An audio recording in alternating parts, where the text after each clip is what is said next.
भारत को अगर किलों का देश कहें तो गलत नहीं होगा, क्योंकि प्राचीन काल में राजाओं ने यहाँ इतने किले बनवाए कि आप गिनते गिनते थक जाएंगे। आज हम आपको एक ऐसे ही किले के बारे में बताने जा रहे हैं जिसके निर्माण की कहानी भी महाभारत काल से जुड़ी हुई है, जिसके बारे में आप शायद ही जानते होंगे। चित्तौड़गढ़, जहाँ की मिट्टी में शौर्य की कहानी दबी है, जहाँ की हवाओं में बलिदान की गूंज आज भी सुनाई देती है और जहाँ की दीवारों पर इतिहास की कई वीर योद्धाओं की छाप है। यह किला सिर्फ पत्थरों का ढांचा नहीं बल्कि राजस्थान की वीरता, त्याग और स्वाभिमान का जीवंत प्रतीक है। तो क्या आप तैयार हैं इस किले के इतिहास को जानने के लिए, जिसके बारे में बहुत कम लोग जानते हैं? तो आइए आज हम आपको लेकर चलते हैं चित्तौड़गढ़ किले की ऐतिहासिक गलियों में, जहाँ हर कदम पे आपको इतिहास की धड़कनें सुनाई देगी। चित्तौड़गढ़ का किला भारत का ही नहीं बल्कि पूरे एशिया का सबसे विशाल किला है, जो करीब 700 एकड़ में फैला हुआ है तथा लगभग 8 किलोमीटर लंबा और 2 किलोमीटर चौड़ा है। यह दुर्ग 152 मीटर ऊंची पहाड़ी पर मछली के आकार में बना हुआ है। इस दुर्ग को राजस्थान की आन बान और शान भी कहा जाता है। यहाँ की भूमि ने अनेकों राजपूत योद्धाओं की तलवारों की चमक देखी है,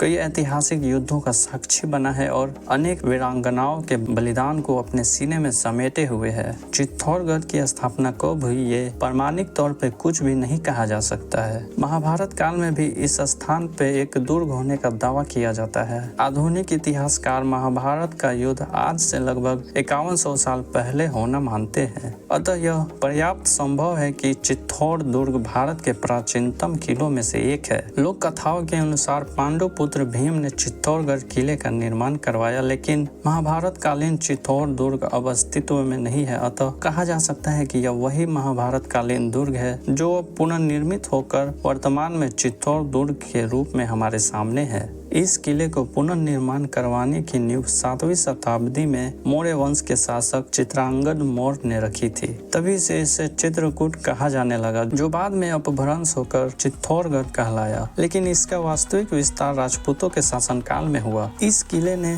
गुहिर वंश, मेवाड़ के सिसोदिया वंश और अन्य राजपूत शासकों की वीरता को देखा है। चित्तौड़गढ़ किले की वास्तुकला भी अद्भुत है। चित्तौड़गढ़ का किला सिर्फ युद्धों के लिए नहीं बल्कि इसकी भव्यता और स्थापत्य कला के लिए भी प्रसिद्ध है। इसकी दीवारें इतनी मजबूत हैं कि आज भी ये अतीत की अनगिनत लड़ाइयों के बावजूद भी अपनी शान के साथ खड़ी है। इस किले में कुल 7 मुख्य दरवाजे हैं, जिन्हें पोल कहा जाता है। इन पोलों को इस तरह से बनाया गया था कि यदि कोई शत्रु किले पर आक्रमण करे तो उसे हर दरवाजे को पार करने में भारी संघर्ष करना पड़े। पहला दरवाजा है पदन पोल, दूसरा दरवाजा भैरव पोल, तीसरा दरवाजा हनुमान पोल, चौथा दरवाजा गणेश पोल, 5वां दरवाजा जोड़ला पोल, 6ठा दरवाजा लक्ष्मण पोल और 7वां दरवाजा राम पोल है, जो मुख्य प्रवेश द्वार है। इन दरवाजों को इस तरह से डिजाइन किया गया था कि घुसपैठिए को बार बार मोड़ लेना पड़े, जिससे उनकी गति धीमी हो जाए और सैनिकों को आक्रमण करने के लिए पर्याप्त समय मिल सके।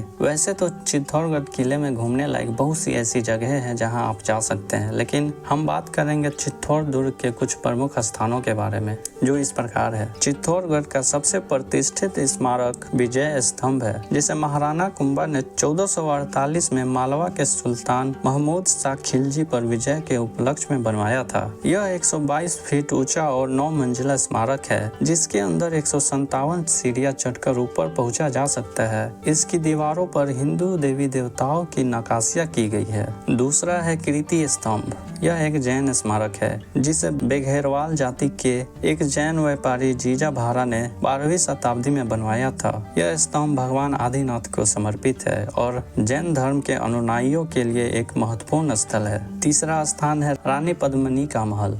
रानी पद्मिनी का महल एक आस्था, प्रेम और बलिदान का प्रतीक है।